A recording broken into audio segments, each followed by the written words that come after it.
All right, Marcel, I think we're live.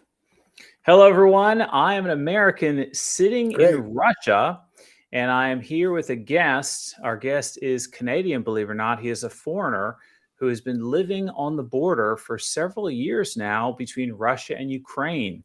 He also has military experience. And this video, we want to find out from him what life is like on the border for him, what life is like for some people living on the border. And we also want to get his military assessment of the situation.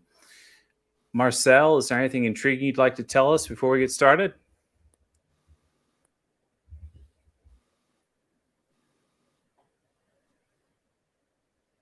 Marcel, can you hear me? All right. So Marcel. Hi. So yeah, my name's Marcel. I'm from Canada, and as Joseph said, we met about a year ago, and I have military experience. Lots of lagging in this video right now. That's okay. Just say drop the resolution. Yeah, it's dropped already. Yeah. So, okay. So I'm Marcel. I'm ex-military. I'm living in the Bryansk region, which is a border region with the Ukrainian territory. And I've been living in Russia for about 3 years. I've served in the military from 2001 to 2014 as a healthcare administrator, captain.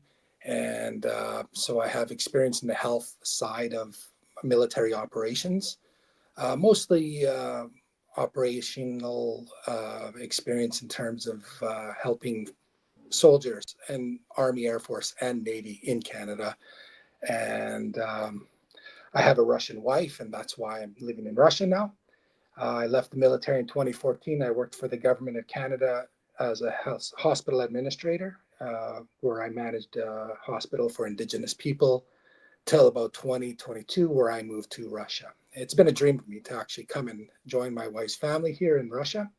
And we are living in interesting times and picked an interesting time to come and live in Russia. All right. So that's a little bit about me. Very good. So guys, his channel is linked in the title and the description. Be sure you're subscribed. Share this with your friends, and we'll get started in just a minute now.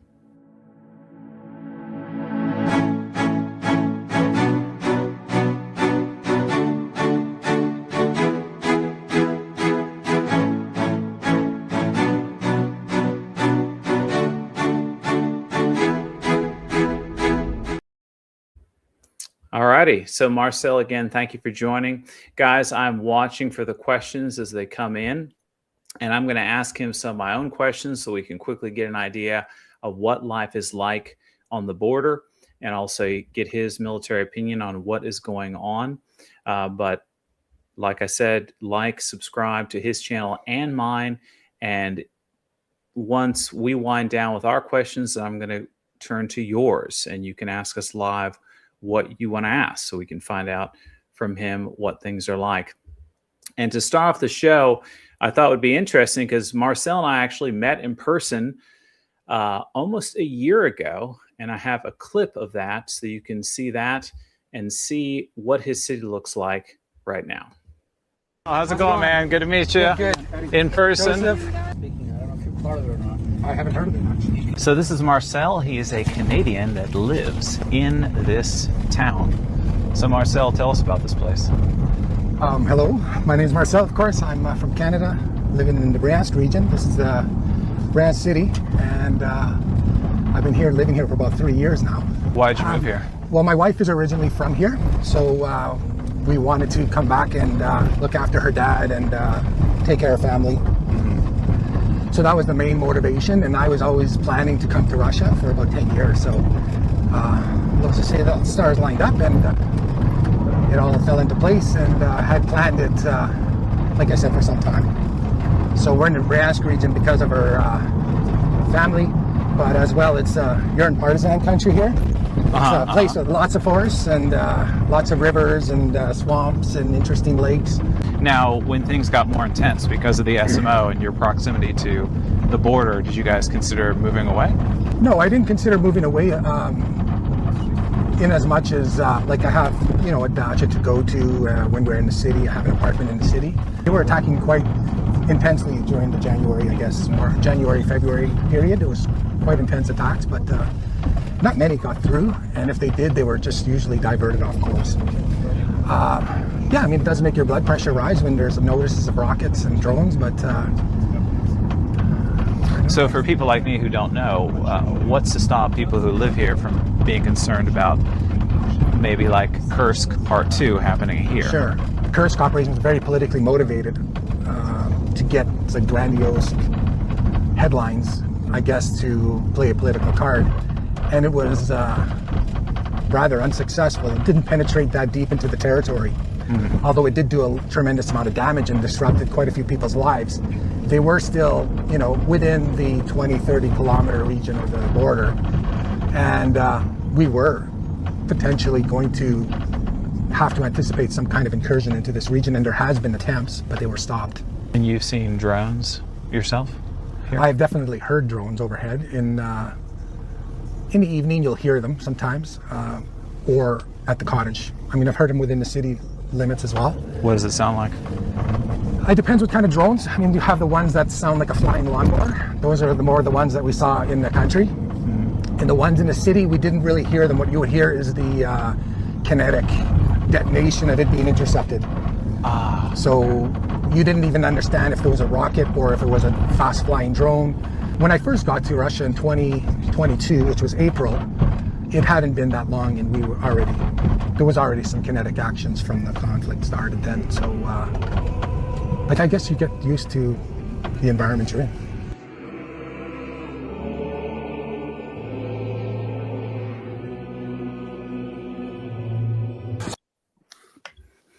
Alrighty. So, Marcel, I want to say you have been a great resource to me because I am mostly in Moscow. You are on the border. And so you have been able to see firsthand drones that have landed and things of that nature.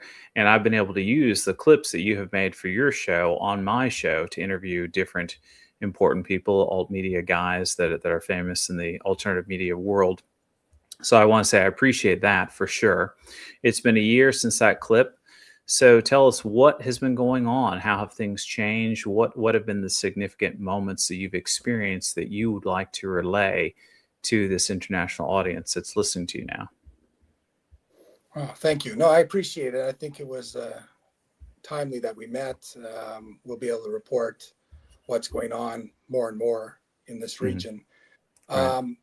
Basically, we initially had lots of incursions of drones. Like I said, some of the flying kind of lawnmower sounding drones. That escalated to the ATACMS rockets. And that's basically where we had you come as a guest and see this ATACMS up front, which was an ATACMS rocket that was point of origin out of South Korea. I believe that the investigations had pointed to, and they were wound up being transferred to Ukrainian hands and then launched into the region here. Right. As well as that warfare developing where we've seen attacks of Neptune rockets that have struck like bell towers in some of the border region churches and some of the towns that are very difficult to pronounce. I won't even attempt to pronounce it at this point, but we definitely have pictures, I think, of that church that the bell tower was attacked. And there was definitely terrorist attacks that occurred where bridges were dropped. So, yeah, as well as the assassination attempt on Putin, I was just standing outside my dacha when I could see those particular drones fly overhead that day. Really? Marcel, yeah. Someone has asked if your hand is covering the mic, and I have noticed that sometimes your volume is normal and sometimes it's a little bit quiet. Just look out for that and make sure you're not like putting anything on top of the microphone. Sounds good. I'll try and talk a little louder. Okay, yeah, that sounded good right there. So what were you saying in regards to the projectiles that went towards Putin's home? Well, on that particular day, I was outside working at my dacha, and I could see that those drones I saw specifically one of those drones heading towards that region, and they were flying low, so they were easy to spot. And that's probably the closest visual contact I came to a drone, actually. Wow. And it was a wing drone, right? Like pretty big wings on it. And so it was pretty easy to see, pretty easy to hear. And you could see it make its way. I mean, you know, and you think, wow, that's got to be easy to hit, right? But they're flying low. So I guess if they saturate the air, then it's more difficult to knock them all down. My understanding is they did knock them all down as they got closer to the target. But yeah, that's what I've experienced many times, drones overhead, as well as, you know, hearing military operations and the guys doing a good job of knocking down drones. And, you know, you can almost hear the difference of a drone that's knocked down successfully because of the concussion that it offers. And I believe I left you an audio clip of one that Yeah. Let me recorded. play that now. So here's a sound of a drone that he sent us.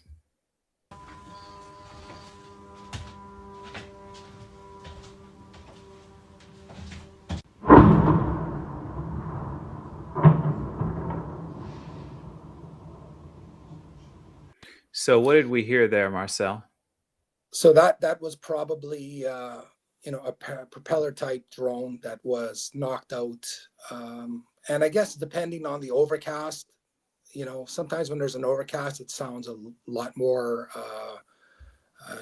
you know, menacing because the repercussion and the sound waves travel and between buildings off the earth. And but yeah, I mean, today alone we tried to do this perhaps live stream from my cottage, and the data from mobile connectivity is difficult, and we're even experiencing a little bit of difficulty today we're on Wi-Fi within an apartment, and that is because sometimes some of these technologies are, and I'm only guessing that they're using the location of data to find targets. And so sometimes I think data gets interrupted on purpose for military reasons using electronic warfare means. So for that, safety, you know, the government might have to turn off the internet, is what you're saying. Yeah, exactly. Right. And a lot of times it's being throttled back for operational reasons, and that's understandable. Specifically, like times of days, there'll be changes in the ability to use internet, and where it's not going to affect the economy so much, it might be really throttled back so that it minimizes the intelligence forces that are trying to attack in this region, to deny them access to information.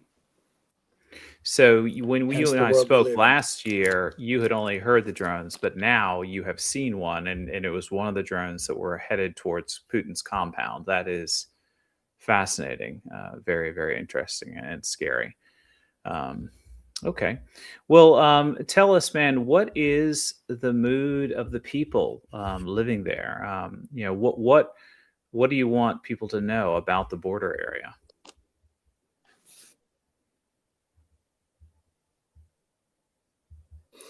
Well, I think morale is definitely difficult for people who live on the border. I mean, first of all, it's not like these drone strikes are happening daily around the city.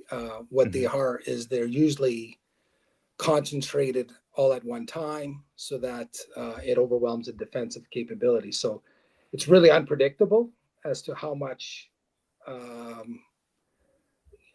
attacks are going to be. And I could say, based on my experience over the last 3 years, a lot of what the Kiev regime have been doing is strikes that are terroristic in nature because they have a political motivation. And so they're not necessarily attacking structures that are military, but sometimes they're just terrorizing civilians, and specifically, like, say, on a holiday. Like, I've noticed an uptick of attacks on holidays when it's a special occasion. They seem to use those. And, you know, like, a lot of it is for PR to gain Western support and, you know, to make the headlines and to show that they're able to try and terrorize and, you know, make the Russian people seem what they're not, in the view of the world. Okay. I mean, how does terrorizing Russian people give the West good headlines? Well, those stories aren't actually always reported either. I mean, majority of those are not reported. What's reported is, say, like the dropping of the Bryansk bridge onto a train to stop a train, logistical train supply or something like that.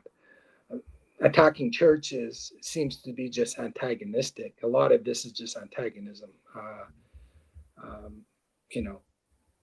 Yeah, and I think, I did you mean, send me a photo of a it's church that was attacked?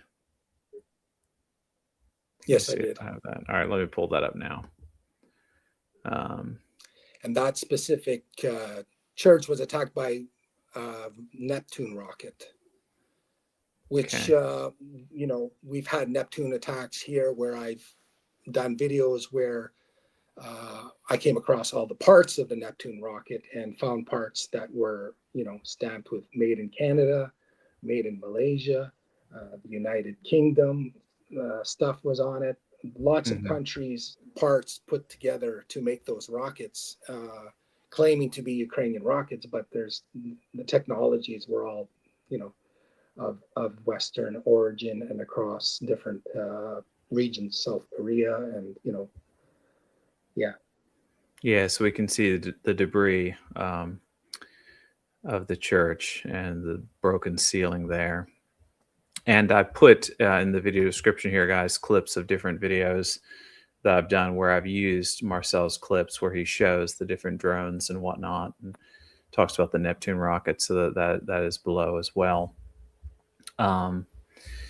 Okay. Well, so do you personally have like a shelter or a safe corner in your home, or is that something that if you don't have it, that most Russians have to have living in this area? Well, every city block has underground sort of shelters in the building, the old Soviet kind of infrastructure. There are designated structures to go to if the shelling got intensified. I've never had to go to one, and generally you're advised to take cover behind a concrete wall where their glass shattering may not hit you, right? So I can't say that I respond all that much to it. There'll be sometimes a TV will kick in and advise that there's a rocket, and it's probably better to take precautions when it's rocket because they're a little bit more dangerous in terms of debris that could be flying through the sky, and this large debris. I mean, it'll take out chunks of a building if it falls on a building. So Right. today, I'm not even sure what attacked. There's been just so many in the region, along from here all the way to Kursk region, Belgorod. My understanding it's been pretty active air defense protocols in place. Watch your hand and stuff because I hope I again, the answered that sound question properly. you did. The sound is coming and going still though, so I wonder if maybe your hand is leaning up against the microphone on your device. And I remember I went to see No, you, and then I'm not. It okay, could be just again a little bit of tether. Yeah, that's good. I remember after I went to see you, I went to Kursk, and I heard lots of air raid sirens. You guys have that as well, and how does your family respond to that? What is that like? Yeah, we do get those. They're probably not as plentiful as what KURSK gets, but we do have them from time to time. Right. Generally, like you say, you don't want to be near a window, and it's probably not a good time to be out on the streets. Okay. So how often has shelling happened in your area, like in the past month, let's say? It's probably too numerous to even count, or you just grow accustomed to it, and I've stopped counting a long time ago of attacks that have been happening. Wow. So are people moving out or what? I mean, is it just something like you just get used to it, like you said last year? I don't know of anybody moving away because of these attacks. Like I Okay. said, there's a pretty successful rate of downing these attacks. So Hmm. I can't speak for the people who live directly on the border. I would imagine that from time to time they do get evacuated when there's a heightened awareness that an attack is imminent. But you definitely do hear of people getting injured, and towns that suffer attacks that, it damaged this building, and, that house got, destroyed. Part of the house got destroyed, or a person got injured, and they're being medically assisted. And, I have family here. I drive my grandfather often to the hospital where I'm waiting for an appointment. And, and like I said, I have a military background in healthcare, so I understand there's different roles of healthcare when dealing with war or conflict. The role one, medical stuff, is all out on the front line, and when you're at a medical appointment, that's kind of generally what they call a role four. And you still see military vehicles that are sometimes delivering people for care. And it's not necessarily needing to be a soldier. It could be someone who got injured by a drone attack on the border regions, and they need a higher level of care, so they'll be evacuated for care to Bryansk. Yeah, so you do see it, and you do see a lot of military works out there in order to stop the attacks. And my hat's off to them, because they generally do a very good job. And whether it be drones or the rockets, and it's not an easy job, because these things are incredibly difficult to probably intercept. They're flying low, fast, and they affect the morale. So there's no doubt it has an effect on people's morale. Right. So, I mean, I grew up in Florida where we have hurricanes often. And, after a hurricane, the next day you might drive through the city and see where a tornado has destroyed a building or a house, or thrown stuff through cars. Is it something like that where from time to time you're driving through and you see damage from the night before? I mean, I've seen houses with burnt out roofs because of something hit the house, and I can't confirm whether it was a drone or a rocket Mm. shrapnel. And you have seen sometimes where emergency, like there's an emergency management service that responds to conflicts that or occurrences. And so you may see like a checkpoint where they're diverting traffic temporarily, but not that often. And like I said, probably more so along the border regions. Right. I still Uh, move freely about. I'm not concerned about.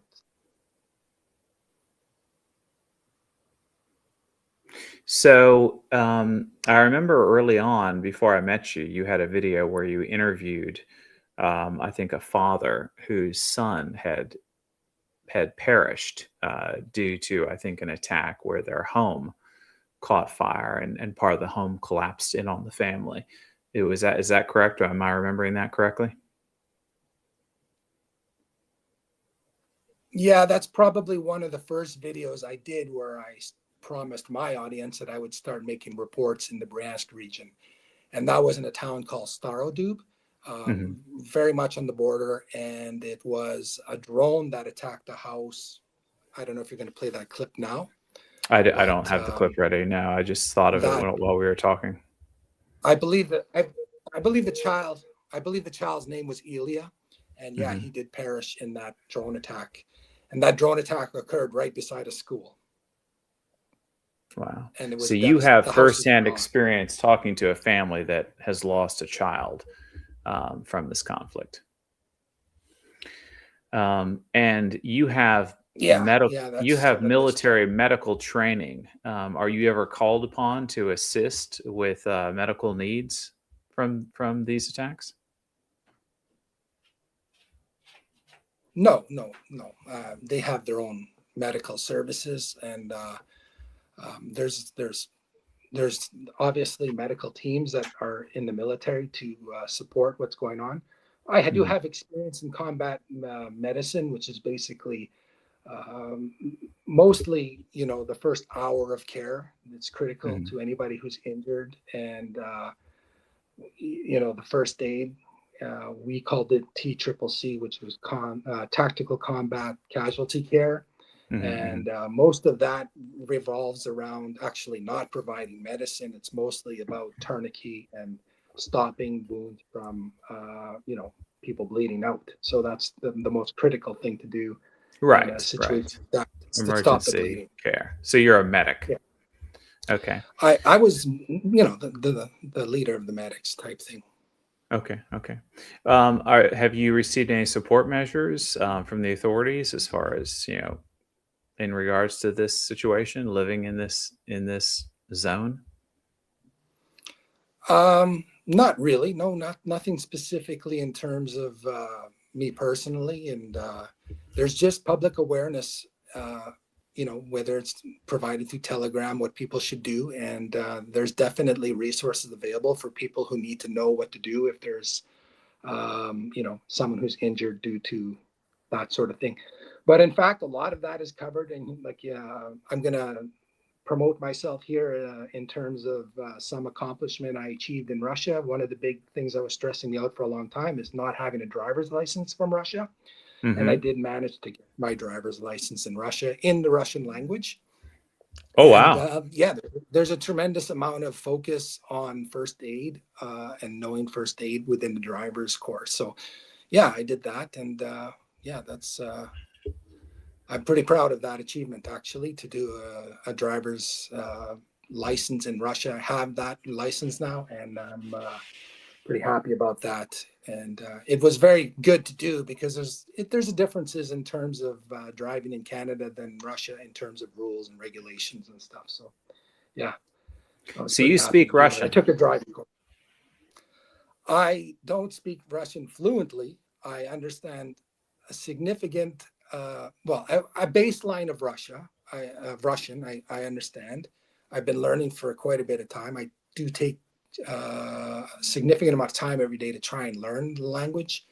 Hmm. Um, and it's a very interesting language to learn. Culturally, there's so much. It's like peeling back an onion where layers and layers and layers. And then, you know, Right. what's really fascinating about the language is the development of what you start to perceive versus what you used to know. And it's rewarding, very rewarding. Mm-hmm. Do you receive any pressure from your wife or from your family that maybe you guys should move out of this area? uh no, not so much. It's more about just you know dealing with life circumstances. You adapt to what's around you in your life, right? So like if Hmm. my father-in-law needs an appointment, go to an appointment, and we really can't relocate because of that. So and then I of course I have to go through a like a citizenship, not a citizen process, but a residency process. And so it's better to stay in the region you're at to do that. And I have no intention to leave this oblast because of family. So um, long term, maybe, but it's not because of the conflict. Okay. And so you were born and raised in Canada, and you've been living in Russia with your Russian wife for how long now? 3.5 years. We got to Russia on April 2022. Okay. And you've been Literally. experiencing, the conflict from your position, which is near the border. So tell us, what is your opinion of the Russia-Ukraine conflict? Well, I think it's a very multi-layered conflict in terms of it having so many different factors that affected. First and foremost, kind of this basic civil war aspect of it that occurred because of the Donbass region.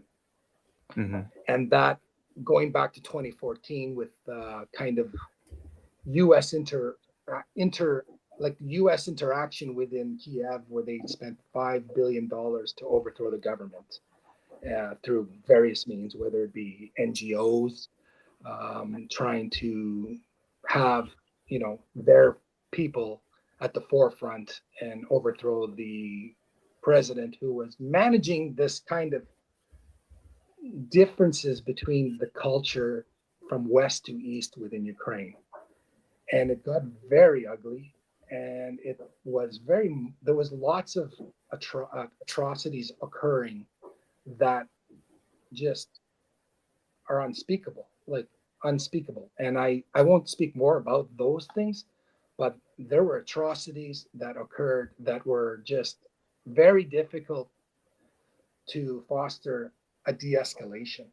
And the more that the outside parties participated, whether it be, foreign influence, the worse it got. And, and it doesn't matter what president was in power. I mean, I personally started tracking this conflict a long time ago, and it was obvious to me that something was going to start occurring because of the naval presence on the Black Sea of Russian forces that were there historically for a very, very long time.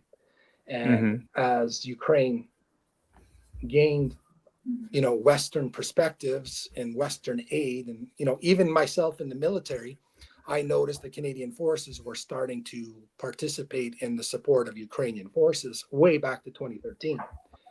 And I just had this is not going to be good. Like, this is not going to go well for anybody, because I pretty much prescribe to real politics in terms of, if people know Dr. John Mearsheimer from the University of Chicago, I kind of on the same page of all his kind of perspective on this conflict, in terms of it being a conflict that is too serious for Russia to have not gotten involved in, like to have those kind of influences constantly trying to provoke into the regions and create a battering ram, whatever you want to call it.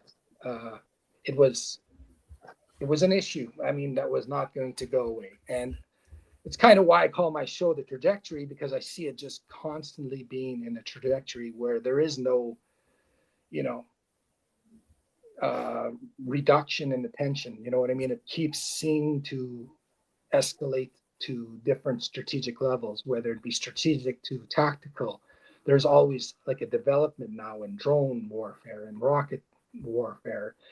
This is going to probably incorporate a lot of space and and propaganda, like unbelievable amount of propaganda in social media, which, some of it is completely, especially in the beginning. I mean, it was obviously green screened. It was just meant to create, controversy and demonize Russia, cause Russophobia to be at a fever pitch. And the more that this goes on, and unfortunately, we see this from very high-level politicians who don't seem to be motivated in any way for peace. I mean, there's so much compromise in terms of financial gain from conflict and war that people and institutions seem all too happy to participate and gain. And that's why we've had such a horrible witnessed, of this conflict, and it seems to be continuing. So you asked me the long-term project. I don't see it. I don't see anything that the U.S. is doing. Right. Well, you mentioned your show. Let me show your show promo now.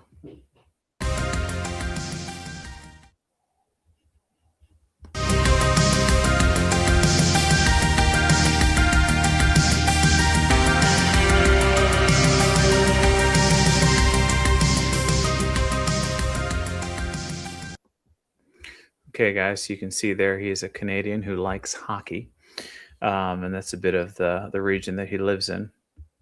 So, about the conflict then, for 2026, which is just started, do you see a ceasefire as a possibility, given the Trump administration's recent posturing? What do you think is likely to happen or not happen?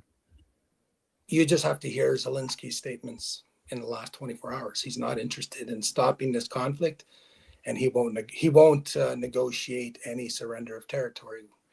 And so with that, it means the conflict will continue. And Zelensky is a person who's deeply compromised. And as most people probably can't even keep up anymore, there's so much people compromised in the Western leadership positions by nefarious means that no, I don't see a positive resolution here. I don't understand Trump and the American position at all. I think it's been all masquerading.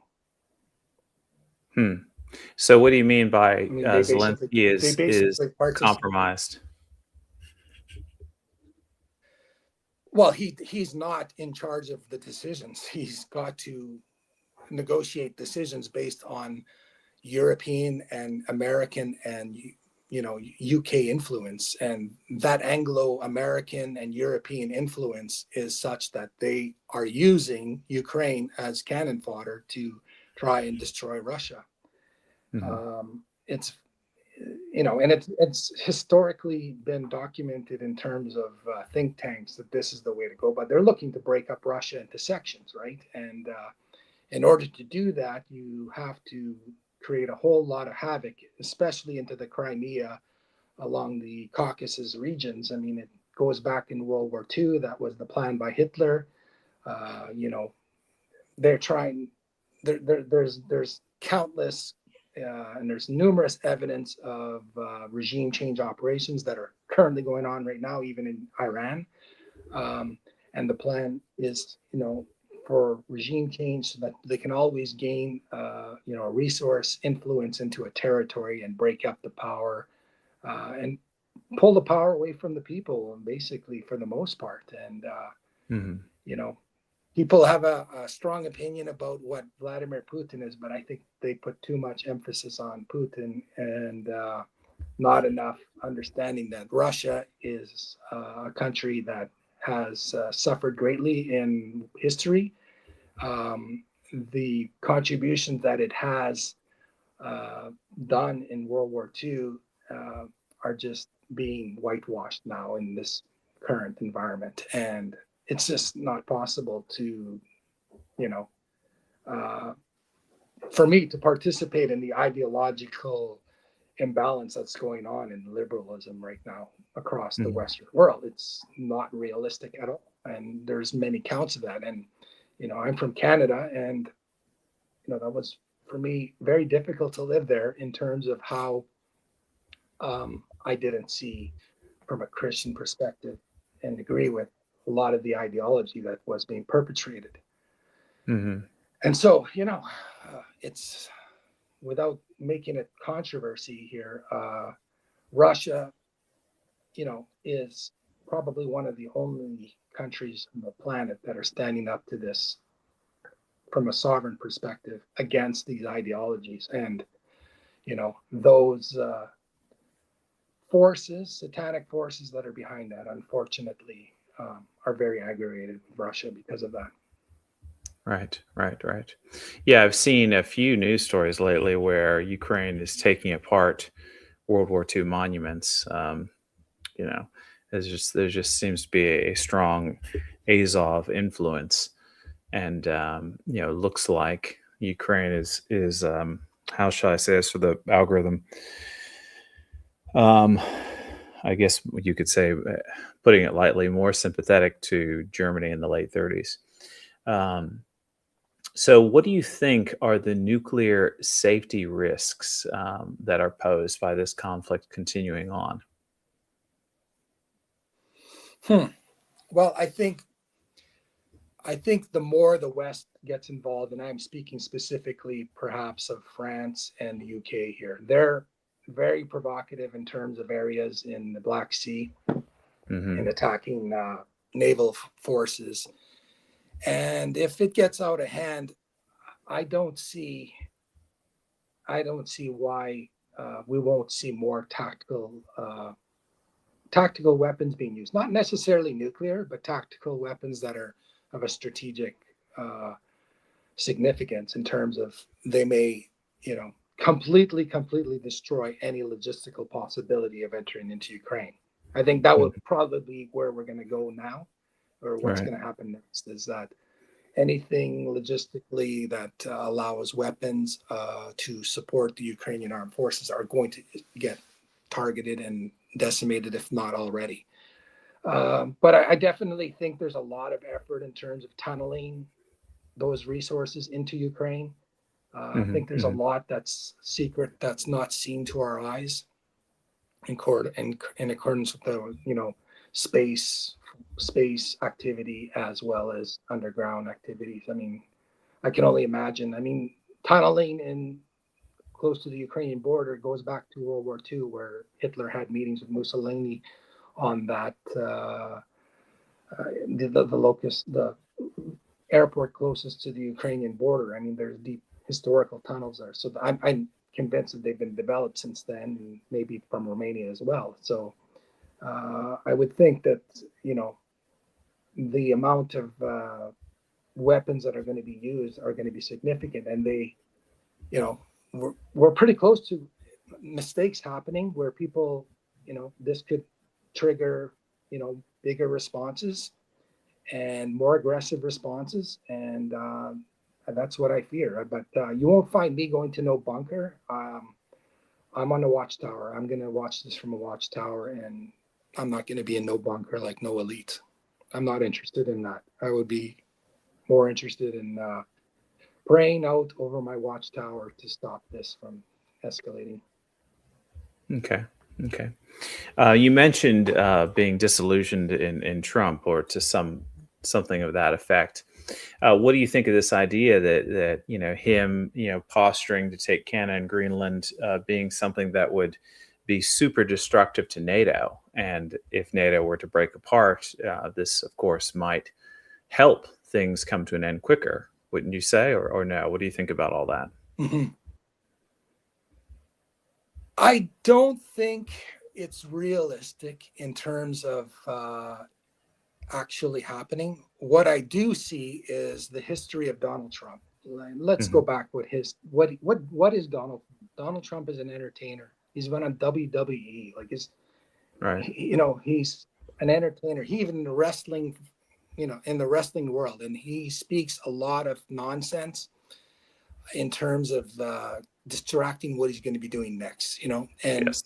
basically the strategy behind the United States right now is strategic sequencing, which means they're going from conflict to conflict right now that they can handle. So, you could see that they just completed operations in Venezuela and now they're on to kind of a Cuba, kind of Iran situation.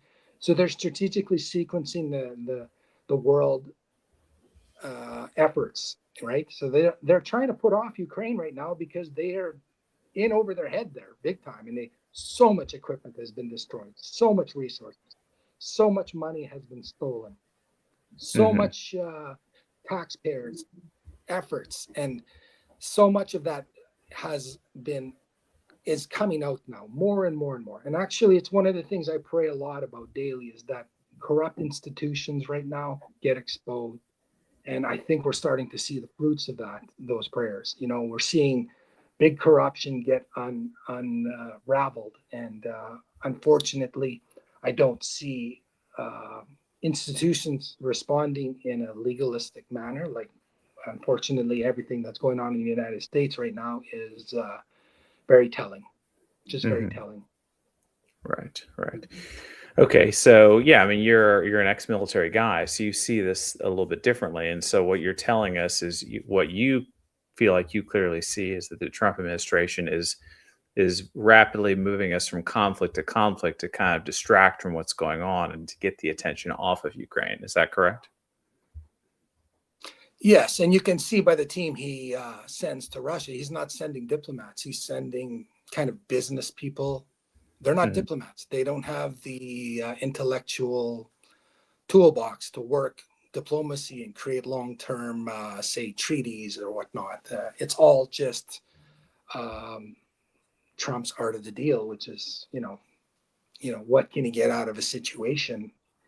And, Trump's not going to be there forever. And he's going to be one day passing on the presidency to someone else. And so I just don't like Trump has just participated in this conflict, if not more than Biden. Just people maybe have been gaslighted to think that Trump is not doing that. He is. Hmm. He's the first one. Under his watch, tanks started rolling in from Greece through Romania to Russia, and that was before the invasion sort of commenced. I mean, tanks were coming here in the prior year, at the end of the prior year, and I knew that once the hard power started coming into Ukraine, that there'd be a response. Do you think this is I what he didn't wants, or do you completely think guess it. I he's think nobody compromised like completely guessed what Zelensky? was going to occur there. But at the same time, Russia, from a state perspective, well, what I see Russia doing is they're very, decisions are made through the Duma and through the Security Council, and they take time. Um, it's not just an irrational decision that's been made to go and protect the people of Donbass. Hmm. It was very measured. It was very legalistic, and I still see Putin as a very legalistic leader in terms of making sure that he's trying to conduct legal diplomacy, and sometimes that's a lot of people criticize him for that. Hmm. So we don't see much territorial gains because of that. They're still kind of working along the areas that were annexed in terms of having referendums or things that are not represented or not seen as legal by the Western powers. But he's very legalistic in terms of escalation. So usually when you start seeing Orezhnik missiles start flying, and there was something that occurred in Russia to elicit that response, whether a trying to assassinate him, or a terrorist attack against a general, or car bombs on reporters, or drone strikes on reporters, or there's been numerous attacks. The Crocus Center attack that killed state-sponsored terrorism, basically. And it makes it for a frightening world to see all that kind of stuff happening. Yeah. And I just pray that it doesn't escalate to nuclear war. Right. Well, I want to get your opinion on this since you're a military guy. And guys, I am watching for your questions. I'm marking them, and we're going to get to those soon. So, what do you think? Like, how the military conflicts? How are they affecting global supply chains? Things like dual use technology, Starlink, whatnot, weapons. What are your thoughts on that? So I think it's not just about military conflict. I think the world started experiencing this with COVID as well. Me Hmm. being in the medical field, I was definitely working hard during the COVID pandemic, Hmm. sourcing, everything from air exchangers to, working with laboratories. I mean, I was up in a northern indigenous community at the time of the pandemic, and supply chain was difficult at best to, everybody's going after the same resources at the same time. So whoever were acting fast just kind of got the measures in place. Um, and I guess I go to say that because China is such an important country on the planet in terms of providing resources across all nations of the planet. And, we're moving towards a world where, we're no longer in this unipolar world where the Americans are, the dominant power Mm. economically. They may be, but, it seems obvious to me that it is going down, and that a lot of countries are now pointing towards having to do business kind of more bilaterally in a multipolar world.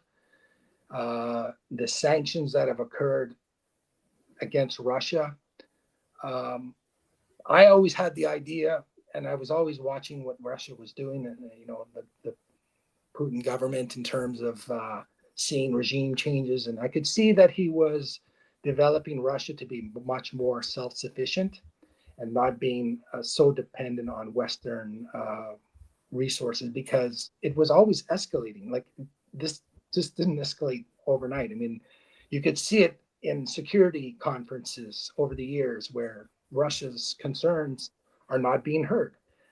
Russia's security concerns are just not being heard. And the conflict and the root causes of the conflict are not being addressed.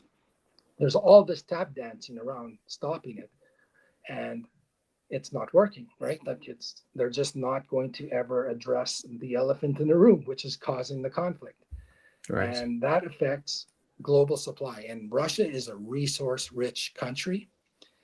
That's its main power base. And the West is main power base is financial. So you have a financial world that's fighting a resource world, from what I can see. And I personally would rather have the resources than the fake money that is being produced, because money is inflationary, and it's very obvious. I mean, you see the price of gold, you see the price of silver. That's what's being, the real resources versus the fiat currencies that are being manipulated by elite, right? They are able to print money. They are able to put out enormous amounts of packages for, whether it's gaslighting the population and supporting Ukraine with billions of dollars. If you look in Canada, the amount of resources that have come to Ukraine, and if you were to do an investigation, I'm sure much of that resources have been destroyed, have been, some of it embezzled, some of the resources have left Ukraine for other territories. Right. And of course, there's a gigantic clandestine element to all this, right? Where we are just as simple people not going to know what resources are moving globally, to support actions that are occurring in the Middle East. It's a complicated world, and there's lots of ability for big powers and small powers and to influence and create distractions away from fraud and leadership failure. Right. Yeah, as far as Russia being a resource country, I mean, what I think about is Russian shipping being in danger from the West if they become more desperate. And but I look at a map and I think to myself, well, I mean, it looks like if you just look at the globe, about half of Russia's resource transport wouldn't even have to be on the ocean waters, given the way the land is all positioned. So what about? Yeah, I mean, go ahead. Well, I was going to say, like, the common narrative is that Russia is going to be a threat to Europe now imminently, and they're going to invade Europe, and that's completely nonsensical. What does Europe have to offer except for failed ideologies and debt? And there's no resources there. Like, why would Russia invade that? There's no need to. They're not interested in doing any European Union programs that support their own people. They're more interested in probably getting to start conscription now and building up military boogeymen to create some kind of military industrial grift that is going to really highly profit the elite of the European Union and places and American military firms. Right. What do you think of Russia attacking the infrastructure, like power and whatnot, in Ukraine? How do you think this is going to affect the conflict? Well, I think we're going to experience, retaliations here as well. I mean, of them trying to attack the infrastructure here. The reason why that has been the target is because of its dual use capability, energy energy is critical for computers, for IT, for supporting, gigantic drone networks, and the batteries that need to be charged. And then there's all the logistical nodes that are bringing in the resources to create, like what they say is a drone wall, in terms of trying to penetrate Russia and kill troops on the ground. So, of course, these places are going to be attacked, and civilians, there are sometimes casualties, obviously. Casualty counts in terms of Russian attacks on infrastructure are always highly, highly, highly propagandized in the West.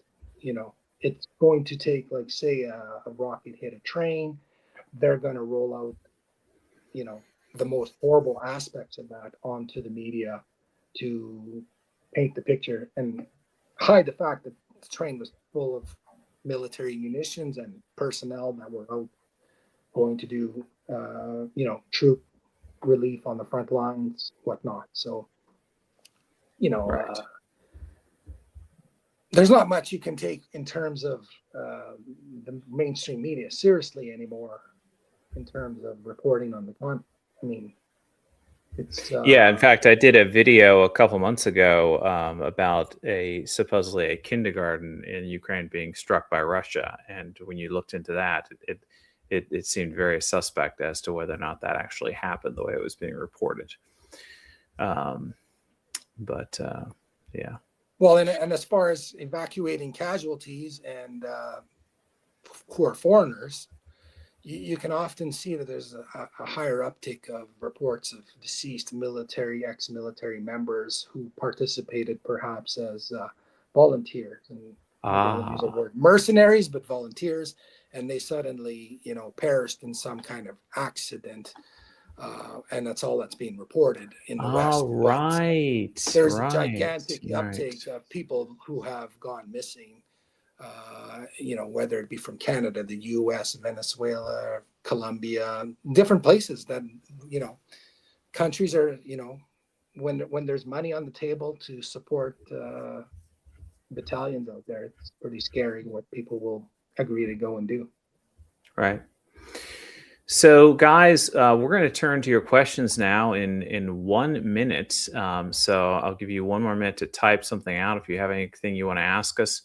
And while we do that, just for a quick minute here, I've got a couple of photos that Marcel has sent us. Marcel, what is this photo of you looking like a Canadian gentleman in front of a European-looking building?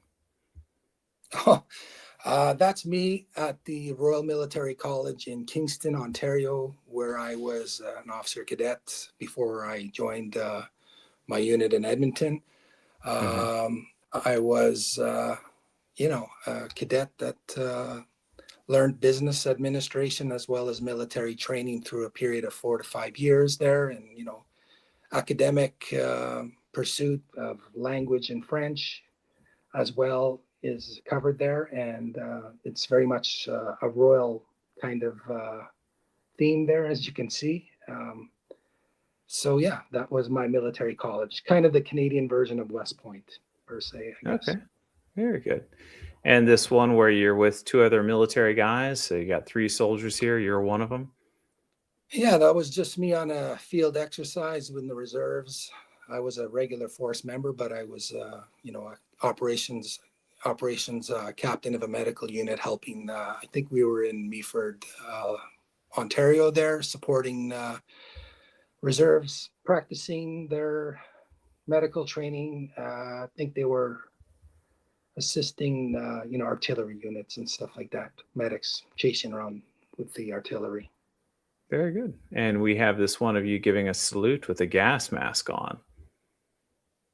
So that would have been in Cold Lake, Alberta, where F-18s fly out of, and that was call it CBRN training, so chemical, nuclear, biological training, where you actually go into a gas chamber and have to take off that equipment and deal with the consequences of getting gassed and dealing with a really runny nose and burnt eyes and stuff like that. Standard basic training but that suit is meant for you to cope in those extreme environments. Hopefully, I will never have to do that. And the last photo that I found the most interesting is you, a Canadian military guy, standing in front of a giant American flag, United States flag. Yeah, it was. That's an interesting story. I was on a military exercise in San Diego. It was basically they call it a tabletop exercise, but I was in the 1 Marine Corps where we did kind of a brigade holding of territory, all notional in terms of conflict with Russia, actually. Oh, wow. And Russia won that, by the way. Russia won? Russia won that exercise. Tabletop meaning you go through the motions on a table, where versus non-tabletop you'd be actually out in the field. Okay. Yeah, exactly. You're playing with computers and pretending like there's a field ship hospital in the rear, and ambulances out there supporting the battle and the conflict, and it's all integrated with the headquarters, where you have like different levels of officers dealing with different categories from G1 to G8, which means every category kind of has an expertise they're dealing with, from logistics to everything from space down to the ground. Right. Including public affairs and stuff. Right. Okay, well, guys, we are going to go to your questions now. And Marcel, I want to warn you, we have some trolling questions here.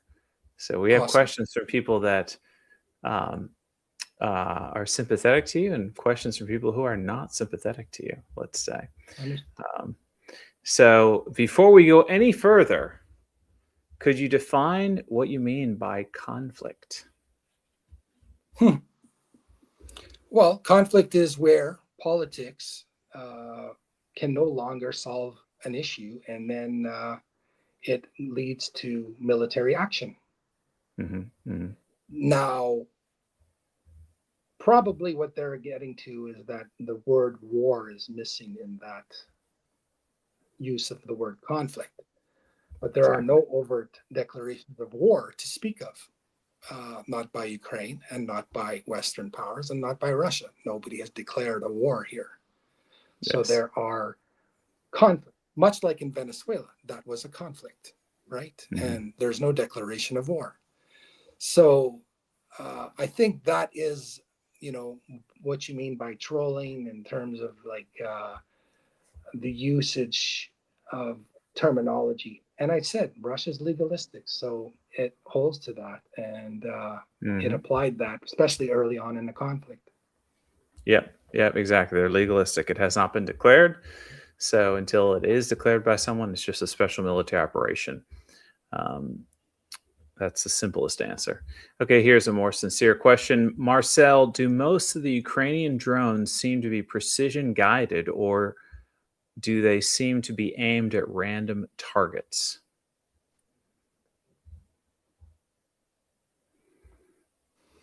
I think there's examples of both from what I can gather, there's probably a collection of both. And it depends on the guiding system. When we talk about the ATACMS missiles that they're US-based rockets, that is definitely going to be guided by US intelligence. Maybe it's US intelligence passed on through NATO or through, to the Ukrainian intelligence, but no doubt that is definitely guided. And just because something's guided and on course to hit a target, it doesn't mean it's going to intercept that target. It's going to perhaps get intercepted, fragmenting, and taking out a lot of other things along the way. And that has happened on both sides of the conflict, that's for sure. Right. From one serviceman. But there has been some nasty direct. Okay. From one serviceman to another, how do you define retaliation fire in an urban environment, given that Kharkiv has been made unlivable block by block since February 2022?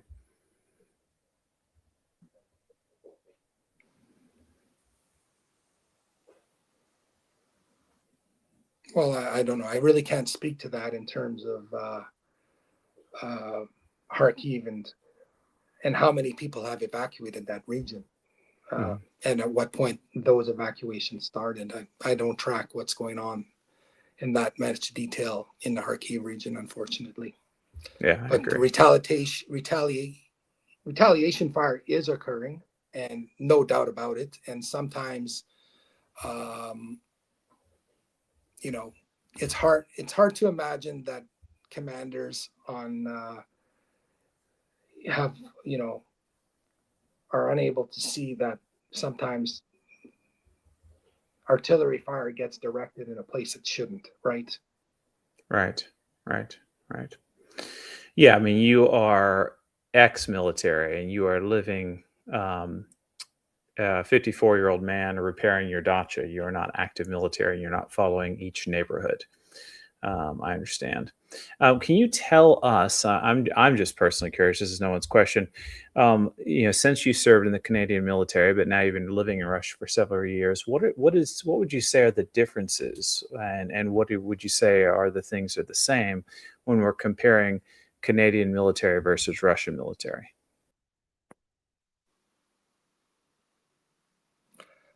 Sorry, did we get cut off? Comparing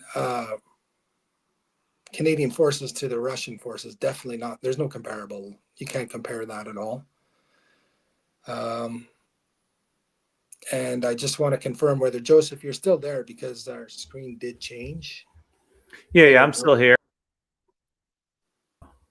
Wait, yeah, I'm coming and Yeah, going. so there's no comparison. I mean, the Canadian forces, I think at best is even including reserves, maybe 70,000, which includes Army, Air Force, and Navy.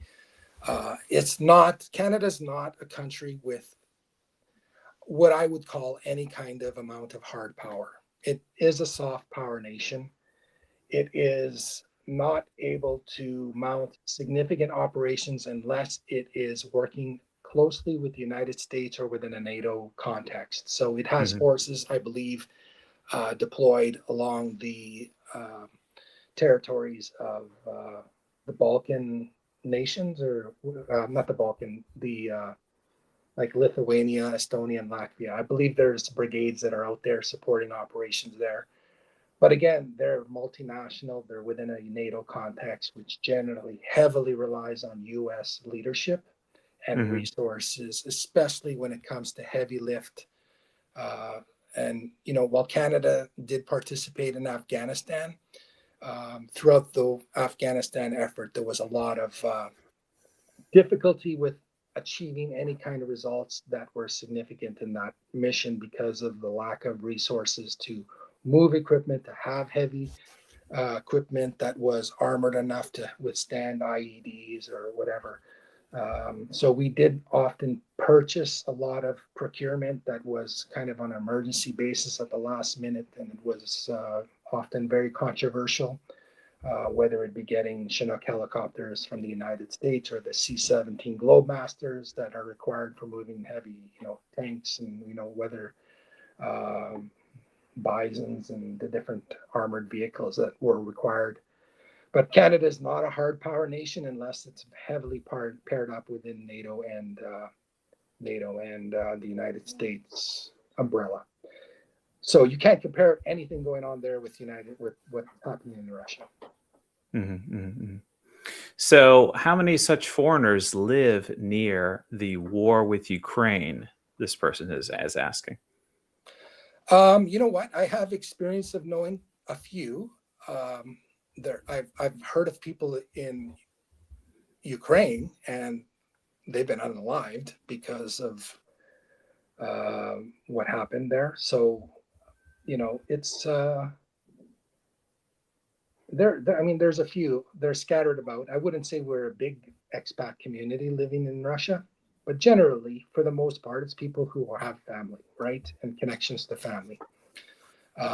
Of recently, I think there's an intake of people who have come for shared values. Hmm. But what I have to say is, it's very important to learn the language. You can't assimilate in any culture unless you have started getting a grasp of the language, and you can't understand culture without language. And so I can't understand other cultures unless I start learning about their language, and they can't understand about me unless, you go down that path. But what I can say is it's like going down, it's like a gigantic riddle. Like, it's very fascinating, and it opens up, keeps your mind young. And Yeah, definitely. yeah, and when I really learning intensely, like, it's exhausting, you know. And I probably have an advantage because I have a French background as well as English. And so the combination of the two really lend itself to understanding a lot more of the vocabulary, especially French. I think French is closer to Russian language than English, for sure. But yeah, it's very interesting, and it's very rewarding, because you start to understand things, and understanding something, it goes a long way. History as well. The history of Russia is very fascinating, very rich, deep. There's so much to learn. There's so much to know. It's not just about whatever old communism. It's not just about revolutions. It goes back to SARS. It goes back to relationships with the East. There's so many interesting stories about heroes in Russia in terms of like spies that were in the Nazis and working Right. and stuff like that. Like, so many interesting stories. It's Right. unbelievable. Now, this is another question I have that came into my head. I've done many, many videos on the ATACMS missiles, but my first one is thanks to you bringing me to your city. So I'd like you to now tell us, because especially since you're ex-military, tell us about the ATACMS missiles. Tell us what's going on with this and the history of this in the conflict. So yeah, originally, I think it's about 2.5 years ago, we started hearing talk about the ATACMS being provided to the Ukrainian forces. They require, I believe, satellite guided intelligence to achieve targets. I think they were primarily used in the Donbass region and Belgorod region and the Kursk region at first, or obviously Crimea.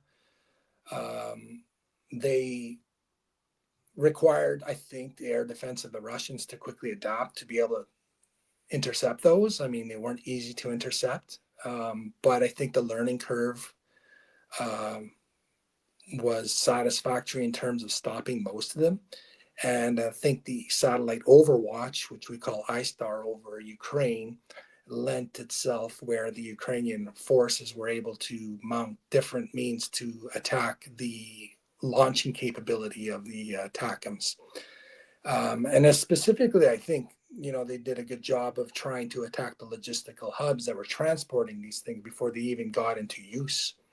So my understanding, there has been significant amount of, we'll say, volunteers or foreigners who have perished with those logistical routes because they were there to support the deployment of those ATACMS missiles, which came with a truck and a launch mechanism and a whole support team to do that. I mean, it's not a simple system, and it's definitely not being operated solely out of Ukraine. It's required a multi-layer strategic support system, often discussed by people like, we'll say, whether it be Dr. Mearsheimer or many other. I mean, there's more technical people who are aware of this across the blogosphere who are talking about how the ATACMS got used. But they're basically, I think, have multiple warheads, different kinds of warheads. One, sometimes they will dispense droplets, which are kind of like an area denial weapon, creating a kill zone. And I know for those who are civilians and they don't like to hear this, but being in the military is all about kill zones and creating kill zones to defend against them and to conquer them. So these weapons were often used to create that, and sometimes they're going to try and use those rockets with maybe a more targeting warhead, where it's just going to make one gigantic explosion rather than droplets. So I think some of the more ridiculous things. I don't know if I can vouch for it, but I know that there was a gigantic group of Ukrainian forces that got captured and put into a detention center in the Donbass, and that was attacked by ATACMS. So it was, as they say, blue on blue attack. Now, Well, yeah, so that sort of stuff happens. You want to get rid of the evidence sometimes of, look at the Kursk invasion was, I mean, to me, it was an insane tactical operation. It had a strategic goal that was very motivated by public relations. And I think the idea behind the Kursk invasion and all these attacks coming into Russia is to show the West that, look, you can attack Russia. You can get away with it. You can get away with it. You can keep pushing the red line. You can keep pushing the boundaries. Well, I'm here to say probably there's going to be a limit, right? And that's where the more serious weapons have started coming out, and they're being manufactured, and they are in serial production. And I would have to think that they're outproducing Western nations on these topics. So how far do we want this to get pushed? I don't think it's conducive to push this farther.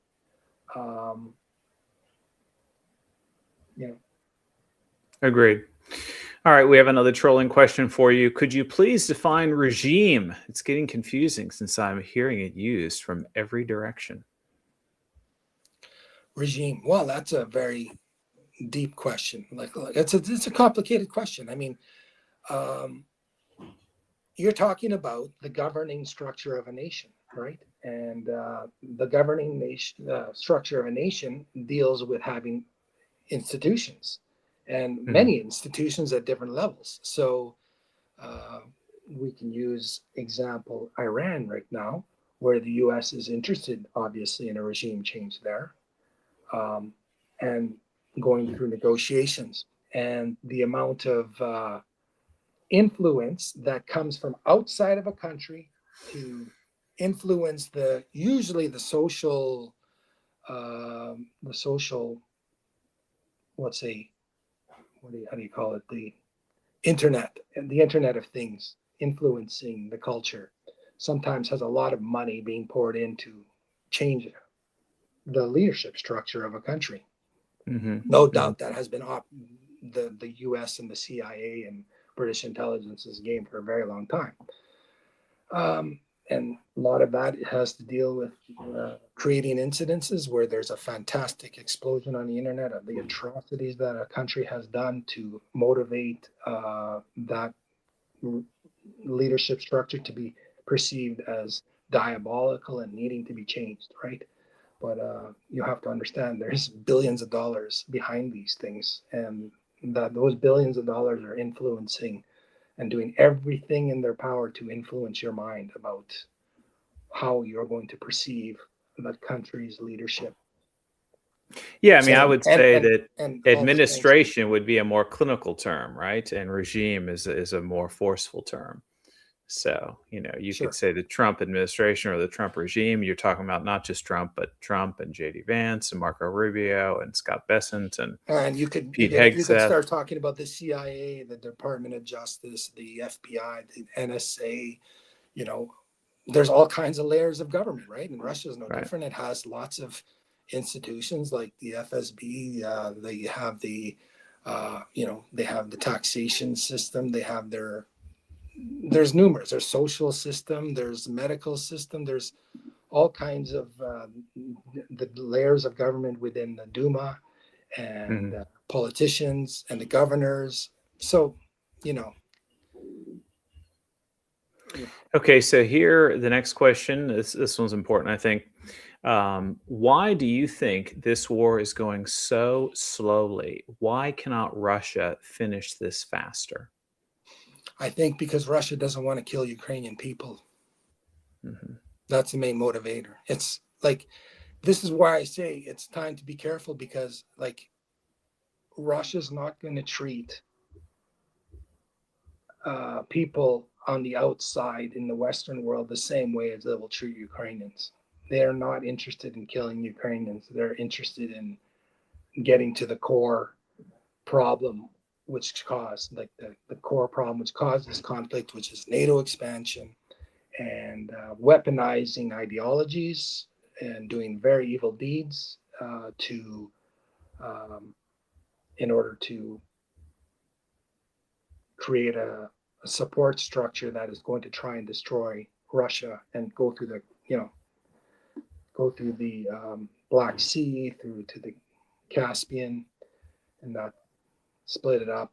There's lots of historical battle wars and talk about war in Chechnya, Afghanistan. You go back in history, lots of examples of this being done. And currently, right now, if you go and do the history on Iran, you'll see that way before the revolution occurred, there was the CIA that put a Shah in Iran, and that was all about British and American oil influences to do regime change there, because they had a democracy in Iran way before that, and it got heavily influenced by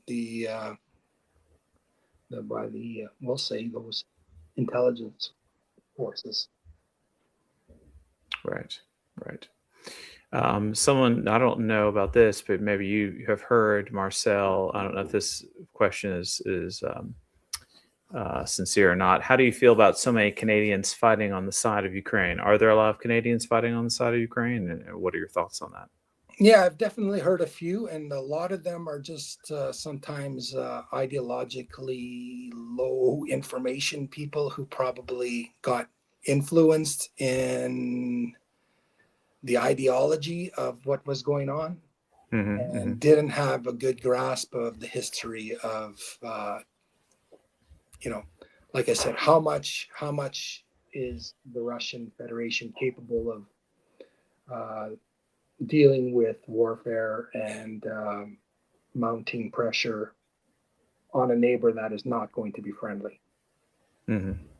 So, yeah, I mean, people got pulled in. I even got asked when I was traveling, when I was making my plans to come here, like, are you going to fight there? And I was look at people like, are you crazy? Like, I actually understand history, and I understand all, like, what's going on, and I understand the history behind this conflict. This is something that, people from the outside got gaslighted a lot on, and they fell for it, and they went to so-called fight for, I guess, democracy. Right. As defined by Western nations like Canada. Right. And, we've, as far as getting back to the question of why is Russia moving slowly, I mean, this has been covered on this show with multiple expert guests many times. And if you're sincerely asking, you don't know, I mean, basically, it costs resources, and one of your resources is lives, to move the line forward. So Russia's going to move the line forward if it can. But it's not trying to conquer land. It's trying to eliminate the threat and not have a hostile neighbor. And so if Russia is able to hold their position and reduce the Ukrainian forces, which they are, because the ratio of Russian soldiers lost to Ukrainian soldiers lost is what? Is it like 1 to 25, Marcel, something like that? I don't know, and I don't really concern myself so much about the casualty differences on either side. I know personally, just by my experience about being in this region, that there are casualties, okay? And I happen to have pretty close knowledge about, looking at territories like cemeteries and stuff like that.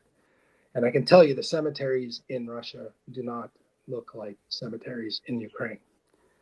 Now, that's primarily, in my opinion, caused by Western people using Ukrainian people as cannon fodder. And it's very sad. But again, I say that there's a gigantic financial aspect of this war, which causes it to go slow as well. I mean, war in terms of resources, right? And the amount of money that's getting funneled from taxpayers in the Western world to Ukraine and its effectiveness is what needs to be analyzed. I don't think it's effective at all. And so Right. why would you expedite your conflict and expand it? Just keep the status quo. They're pouring in millions and billions of dollars there, and it's going to waste. The Right. list of destroyed resources that came from Canada and Europe and the United States is astronomical. And, it's even coming from Asia Pacific regions as well. Right. So these countries are losing financial resources to this conflict. Right. Right. Terrible. Well, I think we'll end it there, guys. It's on a sad note, but it's sad times. It's a terrible situation that's going on. Marcel and I are both Christians. We pray that this ends. And if this breaks your heart, as I think it should, and you want to end, please do whatever you can, wherever you are in the world, to help this come to an end. Even if it's a little thing like sharing this video so more people can see it and more people can learn about the other side. There's a lot of people in the West that hear a lot from the Ukrainian side, but they don't hear a lot from the Russian side. Be sure and go to his channel, which is linked below. It's linked in the title as well. Like and subscribe there, and like and subscribe to this as well. Marcel, is there anything else you'd like to say before we end? Well, I think there's, in case there's people who are going to continue the trolling, I would just say everything that I do to participate here is completely out of pocket and not influenced in any way by the government or, it's out of pocket. I mean, I've had to leave my cottage to come here and, meet up with Joe to do this interview. It's my time, and it's my time because I think the Western audiences need to know that they're putting a lot of bad money after bad. Mm-hmm. Mm-hmm. That's what I can say. Right. All right. Well, guys, again, I have linked below the video of Marcel and I touring his city and looking at the ATACMS missile that fell in the area. And we'll say goodbye now. And I'm going to leave you with a montage of another Russian city where Russia was attacked several years ago. Thanks for watching. Thank you.